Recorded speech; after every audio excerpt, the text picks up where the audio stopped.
The rain pounded relentlessly against the windows of the stagecoach as Lily Elliot clutched her threadbare shawl tighter around her shoulders, watching the vast Wyoming landscape transform into a muddy wasteland.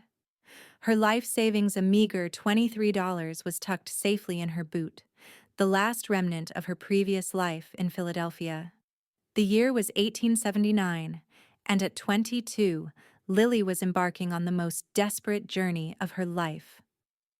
"Timber Creek coming up, miss," the driver called down, his voice nearly lost in the howling wind. "Last stop before mornin'." Lily nodded, though no one could see her. Timber Creek wasn't her final destination, merely a stopping point on her way to Oregon, where a distant cousin had promised work as a schoolteacher. But with the storm worsening and her funds dwindling, she needed shelter for the night. The stagecoach lurched to a stop before a two-story building with a sign swinging violently in the wind. Timber Creek Lodge and Saloon. Lily gathered her single carpet bag, took a deep breath, and stepped down into ankle-deep mud. Inside, the saloon was a cacophony of piano music, raucous laughter, and the clink of glasses. Men in various states of inebriation turned to stare as Lily entered, water dripping from her once fine blue traveling dress.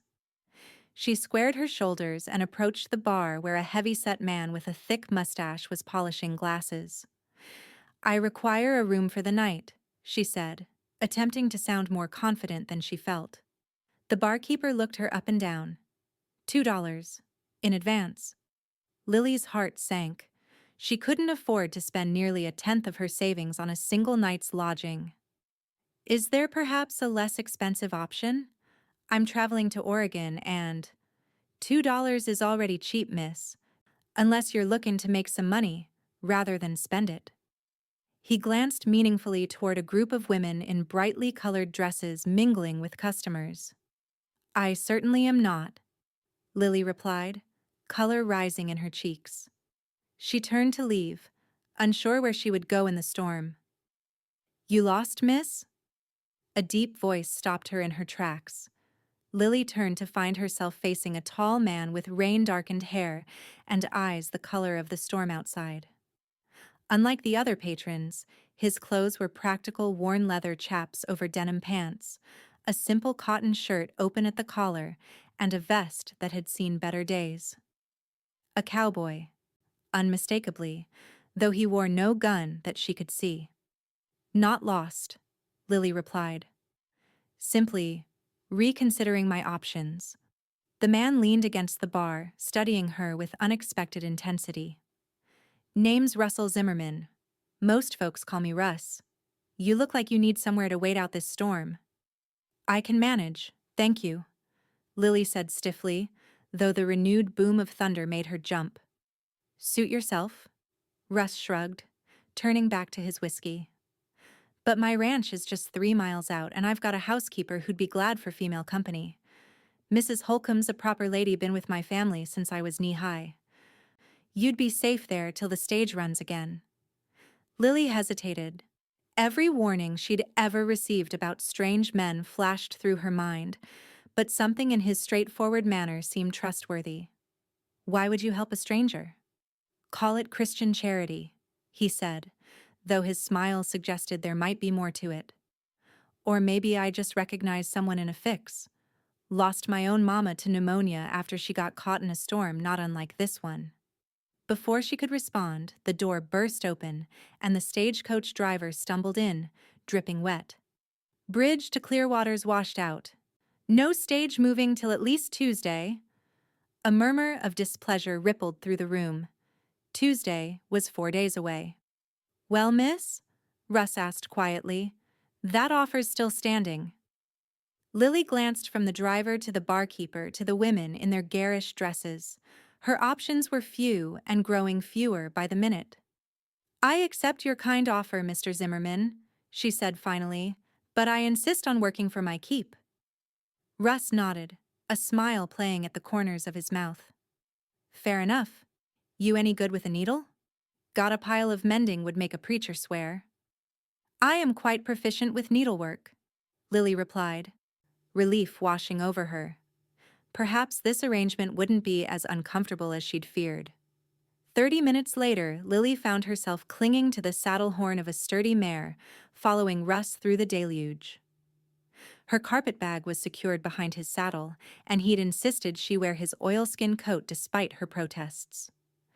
The journey seemed interminable, but true to his word, before long they approached a collection of buildings nestled in a small valley. The main house wasn't grand, but was solidly built of timber with a broad front porch. Light shone from within, guiding them through the darkness. As they approached, a plump woman with gray-streaked hair appeared in the doorway, holding a lantern aloft. "Russell Zimmerman!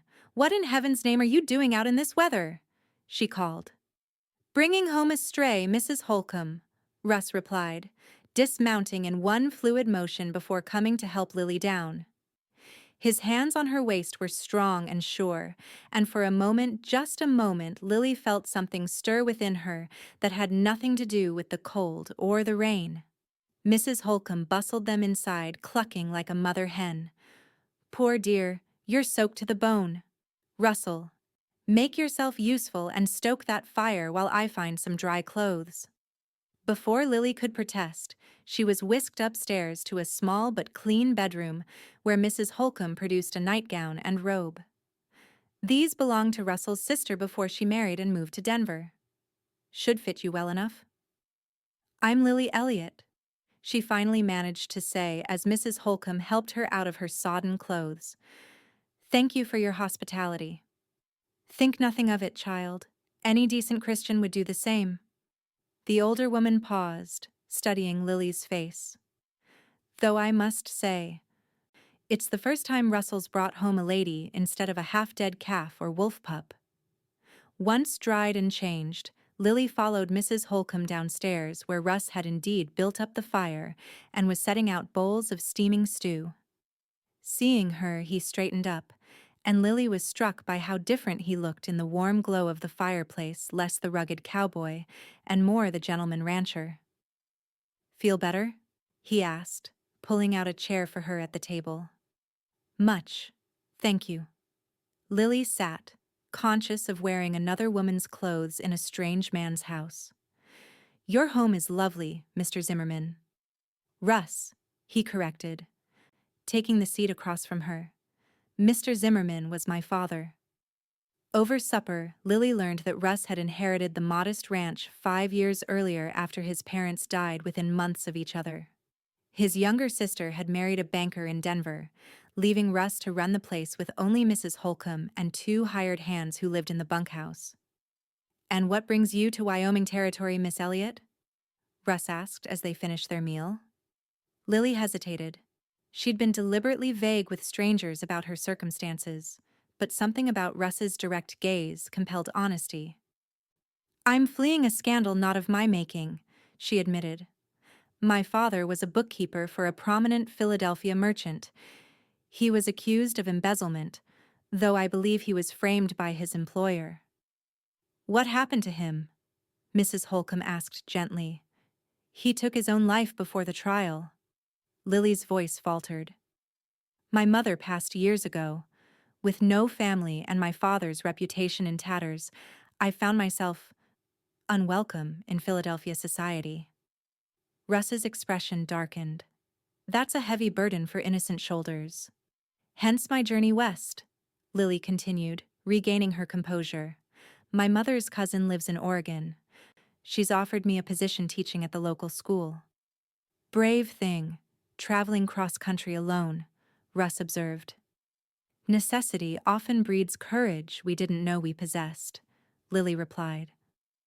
Later, after Mrs. Holcomb had retired to her room off the kitchen, Lily found herself alone with Russ by the fire.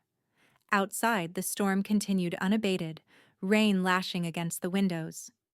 "You should take my room," Russ said suddenly. "It's the warmest in the house." "I couldn't possibly displace you," Lily protested. "I'll sleep in the shed," he offered, gesturing toward the window where the outline of an outbuilding was barely visible through the rain. "I'll sleep in the shed," she said firmly. "I won't take your bed, Mr. Zimmerman." The cowboy laughed, a warm sound that seemed to fill the room. "Not while I've a bed and a lonely heart," he said, then immediately looked abashed. "Forgive me. That was forward." Lily felt her cheeks grow warm, but she wasn't offended. There was something refreshingly honest about Russ Zimmerman. "Perhaps we could compromise. I'll take your sister's room, where Mrs. Holcomb has already made up the bed." "A diplomat as well as a school teacher," Russ smiled. "Very well, Miss Elliot, but know that Wyoming hospitality doesn't allow guests to sleep in sheds." That night, as Lily lay in the narrow bed listening to the storm, she found herself thinking about the unlikely series of events that had brought her to this place. For the first time since her father's death, she felt something like peace. The morning brought clearing skies and the realization that the storm had done significant damage. Russ returned from checking the property with news that not only was the bridge to Clearwater washed out, but several sections of the road to Timber Creek were now impassable. "Looks like you might be our guest a bit longer than expected," he told Lily over breakfast. "I should continue on as soon as possible," Lily said, though with less conviction than she felt. "I've imposed enough." "Nonsense," Mrs. Holcomb interjected. "The good Lord sent you to us for a reason. Besides, with spring roundup coming, we could use an extra pair of hands around here." And so Lily found herself settling into an unexpected routine at the Zimmerman ranch.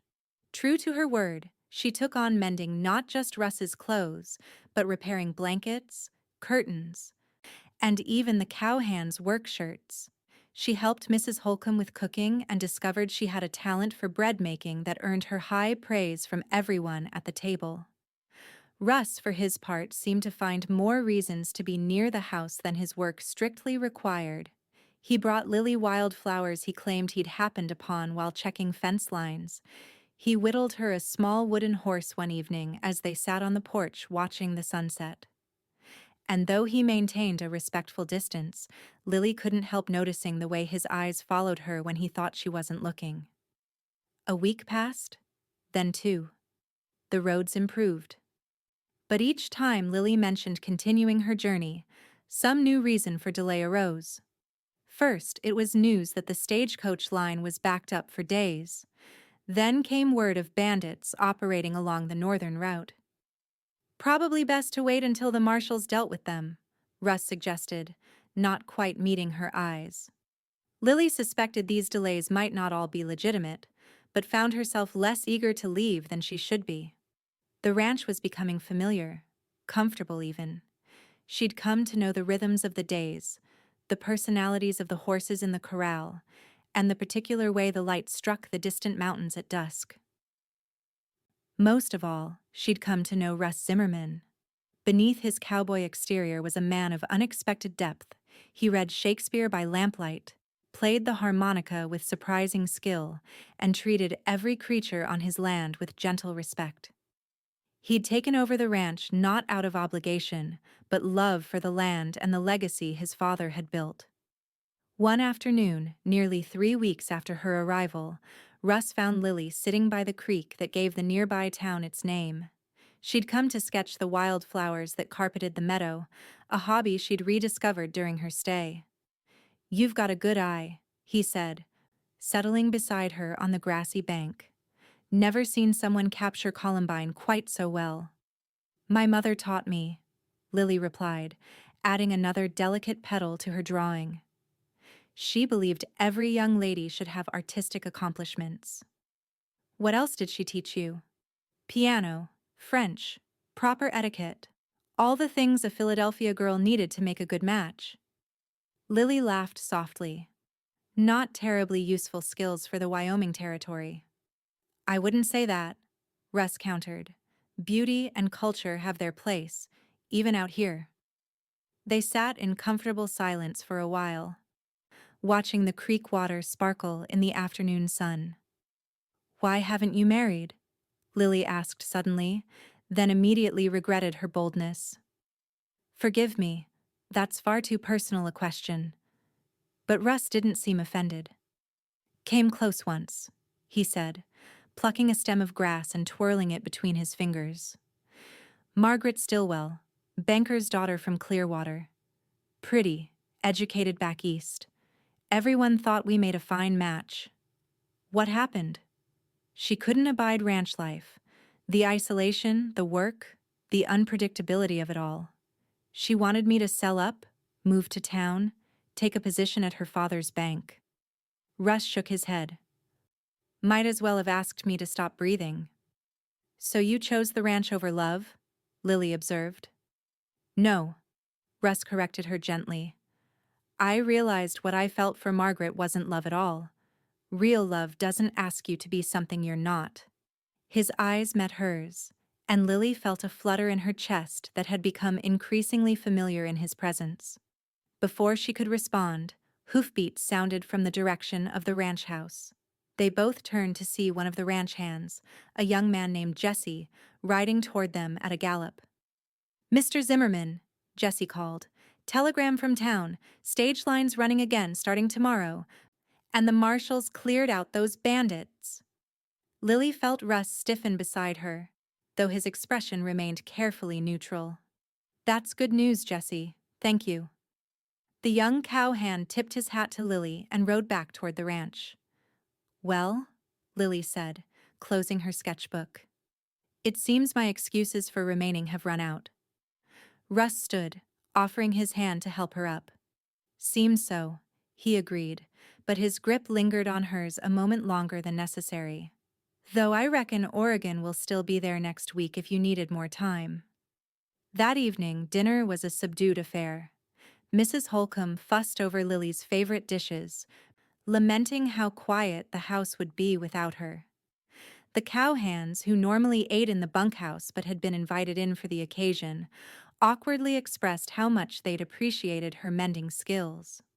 Only Russ remained mostly silent, excusing himself early to check on a pregnant mare in the barn. Lily found him there an hour later, sitting on a hay bale, staring into space, while the mare dozed peacefully in her stall. She seems well, Lily observed, stepping carefully over the straw-covered floor. Russ looked up, a flicker of something hope, perhaps crossing his face before he schooled his features into casual friendliness. Just being cautious. She's my best breeding mare. Lily settled beside him on the hay bale, conscious of the propriety she was breaching by meeting him alone in the barn after dark. But after weeks at the ranch, conventional rules seemed less important than the conversation they needed to have. I've packed my things for tomorrow's stage, she said. Mrs. Holcomb pressed your blue dress, said it needed a proper ironing before your journey. She's been very kind, you all have. Russ picked up a piece of straw, bending it between his fingers. Oregon's a fair distance. It is. Good teaching position waiting for you. So my cousin writes. They fell silent again, the barn filled only with the soft sounds of horses shifting in their stalls and the distant hoot of an owl. Lily, Russ finally said, her name sounding different somehow in the darkness of the barn. I'm not much for fancy words or grand gestures, but these past weeks, having you here? He stopped, seeming to struggle with what to say next. Yes? Lily prompted gently. I don't want you to go, he said simply. I know it's selfish. I know you have plans and dreams that don't include a dusty ranch in Wyoming, but I had to say it.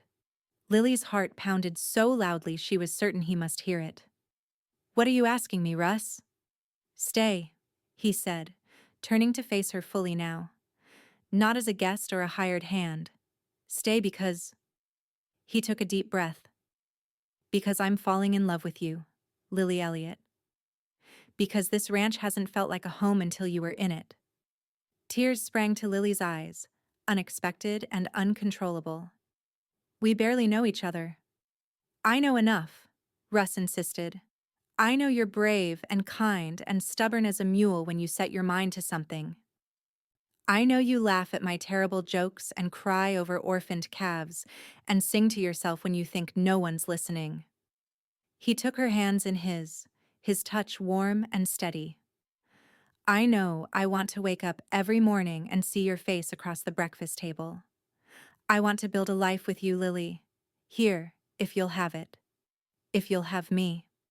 The tears spilled over now, trailing down Lily's cheeks. I have nothing to offer you. No dowry, no connections, just a name tainted by scandal. You think I care about any of that? Russ reached up to wipe away a tear with his thumb. All I want is you. Just as you are. What about my teaching position? My cousin is expecting me. Timber Creek School is without a teacher since Miss Gardner married last fall. Town council would hire you in a heartbeat if you wanted it. He smiled. Though selfishly, I'd rather have you here, teaching our children someday. Our children. The words sent a shiver through Lily that had nothing to do with the cool night air. She closed her eyes, trying to sort through the whirlwind of emotions. When she'd boarded that stagecoach in Philadelphia, she'd never imagined finding herself here, on the precipice of a life so different from anything she'd planned. I need time to think, she whispered. This is all so sudden. Russ nodded, releasing her hands reluctantly. The stage doesn't leave until noon. Take all the time you need.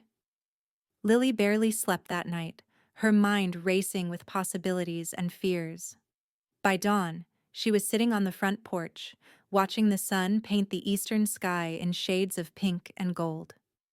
The ranch was coming alive, chickens clucking in their coop, horses nickering for their morning feed. The smoke from the bunkhouse chimney signaling the cowhands were up and about. Mrs. Holcomb found her there, wrapped in a shawl against the morning chill. The older woman sat beside her without speaking, simply offering her presence as the sun continued its ascent. He asked me to stay, Lily finally said. Mrs. Holcomb nodded. I suspected he might. What should I do? That's not for me to say, child. Mrs. Holcomb patted Lily's hand. But I will tell you this. In all my years with the Zimmerman family, I've never seen Russell look at anyone the way he looks at you. Not even Margaret Stillwell. I'm afraid, Lily admitted. What if I'm not cut out for ranch life? What if he changes his mind?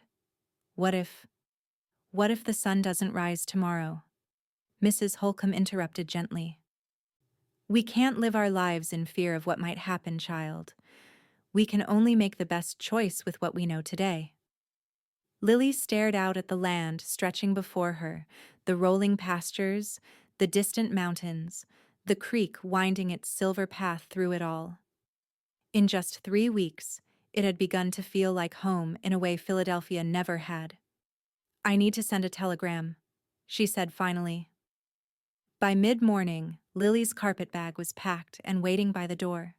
She'd changed into her blue traveling dress, freshly pressed by Mrs. Holcomb's careful hands. Russ had been conspicuously absent all morning, having ridden out at first light to check on cattle in the north pasture, according to Jessie. Now, with the stage due in Timber Creek within the hour, Lily stood in the ranch yard while Mrs. Holcomb dabbed at her eyes with a handkerchief. You'll write to us? The housekeeper asked. Of course, Lily promised, embracing the woman who had become so dear to her in such a short time. The sound of hoofbeats drew their attention as Russ came galloping up the lane, his horse lathered from hard riding. He dismounted in a cloud of dust, his face unreadable as he took in Lily's traveling clothes and packed bag. You're leaving then, he said, his voice carefully controlled. The stage will be in Timber Creek soon, Lily confirmed. Mrs. Holcomb looked between them, then discreetly retreated to the house, leaving them alone in the yard. I wish you safe travels, Russ said stiffly, and happiness in Oregon. Thank you, Lily replied, equally formal. Then, unable to maintain the pretense any longer, she smiled. Though, I wonder if you might do me a favor before I go. Anything, he said immediately. Would you ride into town with me? There's a telegram I need to send before the stage departs. Confusion flickered across his face. A telegram? To my cousin in Oregon, Lily explained, her smile growing wider. informing her that I won't be taking the teaching position after all. For a moment, Russ stood perfectly still, processing her words. Then his face broke into a smile so radiant it seemed to outshine the sun overhead. "You're staying?" "If the offer still stands," Lily said, her heart racing with a mixture of fear and exhilaration.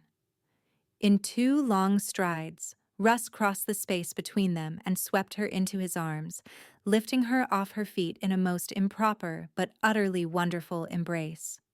"The offer stands," he assured her, his voice thick with emotion. "It will always stand." When he set her down, his hands remained on her waist, and the look in his eyes made Lily's breath catch. Slowly, giving her every chance to pull away, he lowered his head until his lips met hers in a kiss that felt like coming home. From the porch, Mrs. Holcomb's delighted clapping and the whoops of the cowhands who had gathered to witness the scene finally broke them apart, both flushed with embarrassment and joy. "Does this mean we're keeping Miss Elliot?" Jessie called, grinning broadly. "If she'll have me," Russ replied, his eyes never leaving Lily's face. "I believe," Lily said, loud enough for all to hear, "that I've found where I belong." The wedding took place 6 weeks later on a perfect June day. The entire town of Timber Creek turned out for the event, curious to meet the Eastern lady who had captured Russ Zimmerman's heart. The ceremony was held in the small white church in town, with wildflowers decorating every available surface, and Mrs. Holcomb sniffling proudly in the front pew. Lily wore a gown of cream-colored satin that Russ had insisted on ordering from Denver, though she protested the expense. "My bride will have a proper wedding dress," he'd declared, brooking no argument. Their vows were simple but heartfelt, pledging love and fidelity through whatever life might bring. When the preacher pronounced them man and wife, the kiss Russ bestowed upon his bride caused several townswomen to fan themselves vigorously, and the men to chuckle knowingly. The celebration afterward was held at the ranch, with tables set up under the cottonwood trees and lanterns strung from the branches. There was dancing and feasting well into the night, with Lily charming everyone from the town's crusty old mayor to the shyest of the ranch hands. Later, when the guests had departed and Mrs. Holcomb had discreetly removed to her sister's home in town, an arrangement that would continue for a week, she'd announced with a meaningful wink, Russ carried his bride across the threshold of the house that was now truly theirs together. "Mrs. Zimmerman," he said, setting her gently on her feet in the parlor. "Welcome home." Lily reached up to touch his face, still hardly believing this life was now hers. "I never thought I'd find happiness again after my father died," she confessed, "let alone such complete happiness." "You deserve every bit of it and more," Russ told her, taking her hands in his. "And I intend to spend the rest of my days making sure you never doubt it." Their first months as husband and wife passed in a haze of joy and adjustment. Lily learned to manage a ranch household with Mrs. Holcomb's patient guidance. She discovered she had a talent for bookkeeping, taking over the ranch accounts with an efficiency that impressed even the skeptical bank manager in Clearwater. And 3 days a week, she rode into Timber Creek to teach at the small schoolhouse, finding unexpected fulfillment in the eager faces of her pupils. Russ, for his part, seemed to walk taller, work harder, and smile more freely than anyone could remember. "Marriage agrees with you, Zimmerman," the blacksmith observed as Russ whistled while waiting for horseshoes. "That it does," Russ agreed, no longer embarrassed by his happiness. The days grew shorter as autumn approached, bringing with it the vibrant colors of changing leaves and the first hints of winter's chill. It was on one such crisp morning, as Lily stood at the stove stirring a pot of apple butter, that she felt Russ's arms encircle her from behind, his chin resting on her shoulder. "Smells wonderful," he murmured, pressing a kiss to her neck. "Mrs. Holcomb's recipe," Lily replied, leaning back into his embrace. "She says we'll need plenty preserved for winter." "Speaking of winter," Russ said, turning her to face him, I've been thinking we should redecorate the small bedroom next to ours, perhaps with a cradle and a rocking chair. Lily's eyes widened. How did you know? I was going to tell you tonight. It was Russ's turn to look surprised. You mean? Lily nodded, taking his hand and placing it on her still flat stomach. Dr. Morrison confirmed it yesterday. By spring, there will be 3 of us at the Zimmerman Ranch. The joy that illuminated Russ's face in that moment was something Lily knew she would remember all her days. He gathered her in his arms, handling her as though she were made of the most delicate china, and whispered prayers of thanksgiving against her hair. That night, as they lay together in the quiet darkness of their bedroom, Russ's hand protectively covering the place where their child grew, Lily thought back to that rainy evening months earlier when a desperate young woman had stepped off a stagecoach with nowhere to go. "What are you thinking about?" Russ asked, noticing her contemplative silence. "About sheds and beds and lonely hearts," she replied with a smile. "And how thankful I am that you laughed when I offered to sleep in yours." Russ pulled her closer. "Best decision I ever made, bringing you home that night." "I think you mean best decision I ever made, accepting your offer," Lily corrected him playfully. "Let's call it Providence," Russ suggested. "Some things are just meant to be." As winter settled over the Wyoming Territory, bringing with it snowdrifts higher than fence posts and nights cold enough to freeze the creek solid, the Zimmerman Ranch stood warm and bright against the stark landscape. Inside, preparations for the coming baby occupied much of Lily's time, from sewing tiny garments to reading every book on infant care she could acquire from as far away as Cheyenne. Russ threw himself into preparing a nursery with the same dedication he showed to everything that mattered to him. He built a cradle of polished pine, carving intricate designs of woodland creatures along its edges.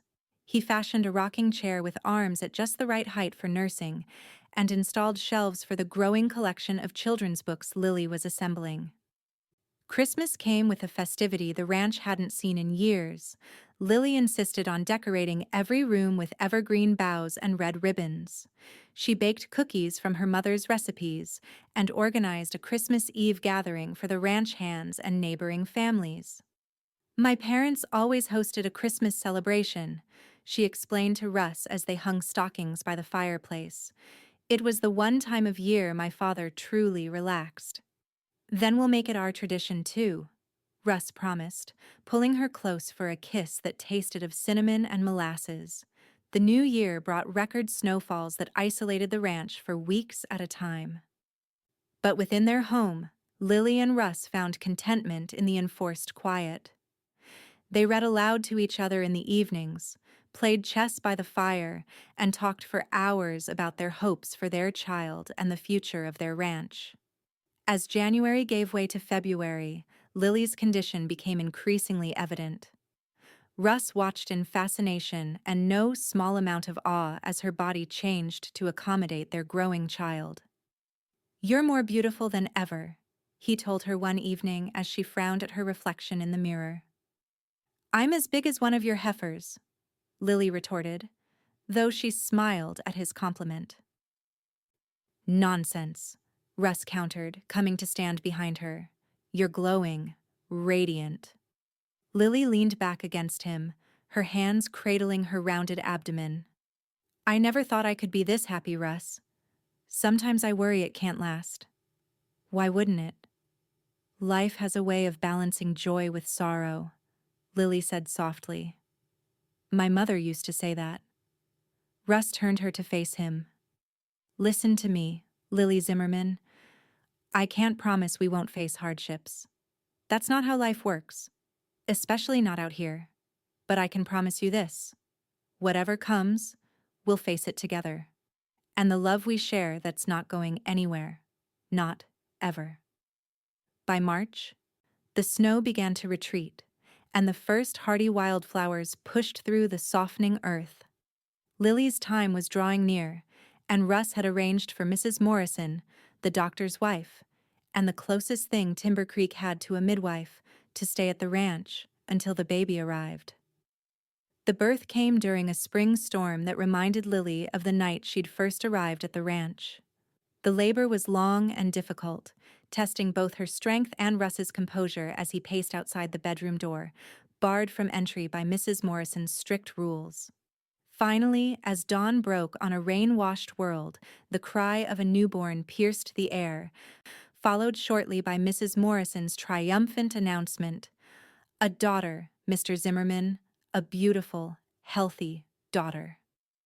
When Russ was finally allowed into the bedroom, he found Lily propped against the pillows, exhausted but radiant, cradling a tiny bundle wrapped in one of the soft blankets she'd spent months embroidering.